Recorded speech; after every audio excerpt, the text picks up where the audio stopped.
ये कहानी सिर्फ एक इंसान की नहीं है, ये उस पूरे सिस्टम की है जिसने उसे ताकत दी। ये कहानी है जेफरी एप्स्टीन की, और उससे भी कहीं ज्यादा उस नेटवर्क की जो शायद कभी पूरी तरह बेनकाब नहीं हुआ।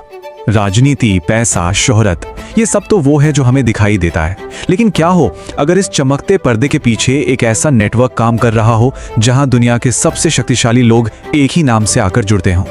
किसी भी बड़ी पहेली को सुलझाने के लिए हमें उसके केंद्र में मौजूद इंसान को समझना होता है। तो सवाल है, जेफरी एप्स्टीन आखिर था कौन?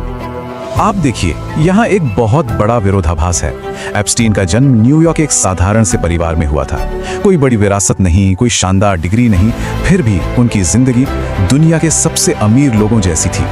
कागजों पर उनका प्रोफेशन था बेहद अमीर लोगों के पैसों और निवेश को मैनेज करना।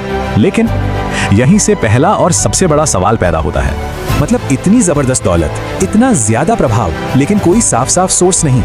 क्या वो बस एक बहुत होशियार इन्वेस्टर थे, या फिर उनके पास कुछ और था, कुछ ऐसा जो उन्हें दुनिया के सबसे ताकतवर कमरों तक सीधी पहुंच देता था?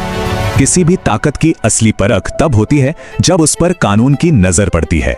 एप्स्टीन के मामले में ये मोड़ आया साल 2005 में। अदालती रिकॉर्ड्स के मुताबिक फ्लोरिडा में एक शिकायत दर्ज हुई।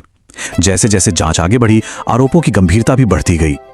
लग रहा था कि कानून अपना काम करेगा, लेकिन फिर 2008 में कहानी ने एक ऐसा मोड़ लिया जिसने अमेरिका के कानूनी सिस्टम पर एक बड़ी बहस छेड़ दी। तो ये प्ली डील आखिर है क्या? आसान भाषा में कहें तो ये सरकारी वकीलों और आरोपी के बीच एक समझौता होता है, और एप्स्टीन के केस में यह समझौता बेहद विवादास्पद साबित हुआ। इस समझौते का सीधा नतीजा ये निकला कि वो उन गंभीर फेडरल चार्जेस से बच गए जिनका उन्हें सामना करना पड़ सकता था, और इसके साथ ही एक बड़ा पब्लिक ट्रायल भी टल गया। इस डील की शर्तें भी काफी अजीब थीं। उन्हें बहुत कम समय के लिए जेल हुई, और सबसे हैरान करने वाली बात, रिपोर्ट्स के मुताबिक उन्हें दिन के वक्त जेल से बाहर जाकर काम करने की इजाजत भी मिली हुई थी। यहीं से वो सवाल उठने लगे जो आज तक पूछे जाते हैं। क्या ये सिर्फ एक कानूनी प्रक्रिया थी, या फिर उनके प्रभावशाली नेटवर्क ने उन्हें बचा लिया? ये सवाल सिर्फ एक व्यक्ति का नहीं, बल्कि ताकत, प्रभाव और न्याय के सिस्टम का बन गया। जैसे जैसे ये मामला दोबारा सुर्खियों में आया, एक शब्द बार बार सुनाई देने लगा, एप्स्टीन फाइल्स। लेकिन ये असल में है क्या? देखिए, ये समझना बहुत जरूरी है कि एप्स्टीन फाइल्स कोई एक सीक्रेट फोल्डर नहीं है, बल्कि ये कई अलग अलग दस्तावेजों का एक कलेक्शन है जो सालों की जांच में सामने आए हैं, जैसे कि कोर्ट के रिकॉर्ड्स, गवाहों के बयान, और हाँ, उनके प्राइवेट जेट के फ्लाइट लॉग्स। और यहाँ कानून का एक बेहद जरूरी सिद्धांत समझना होगा। किसी दस्तावेज में सिर्फ किसी का नाम होने का मतलब यह बिल्कुल नहीं होता कि वो व्यक्ति किसी अपराध का दोषी है। कानूनी प्रक्रिया में जब तक दोष साबित ना हो, हर व्यक्ति निर्दोष माना जाता है।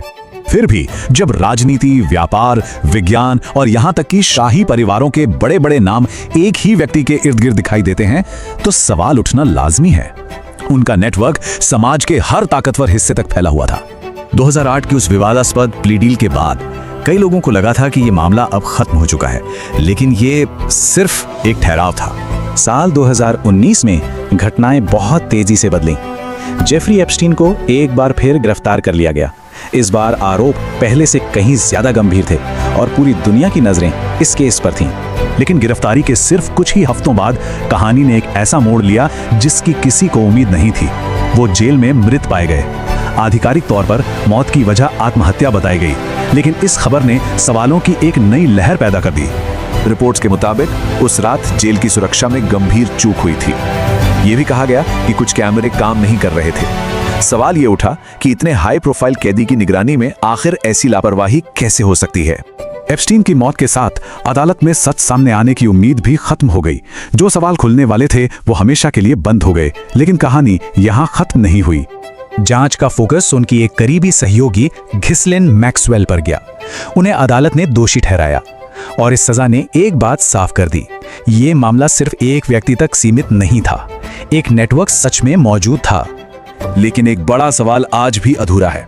क्या उस पूरे नेटवर्क की कभी पूरी तरह से जांच हो पाई, या फिर सिर्फ एक हिस्से पर ही कार्रवाई हुई? ये पूरा मामला हमें सोचने पर मजबूर करता है। क्या हमारा न्याय का सिस्टम सबके लिए बराबर काम करता है? क्या ताकत और संपर्क कानूनी नतीजों पर असर डाल सकते हैं? और शायद इस पूरी कहानी का सबसे बड़ा सवाल यही है। ये एक चेतावनी है कि जब ताकत बिना किसी जवाबदेही के बढ़ती है तो सिस्टम कमजोर पड़ सकता है। तो सवाल यह है कि क्या हम सिर्फ उन चेहरों को देखते हैं जो सामने आते हैं, या हम उस पूरे सिस्टम को भी समझने की कोशिश करते हैं जो उन्हें इतनी शक्ति देता है।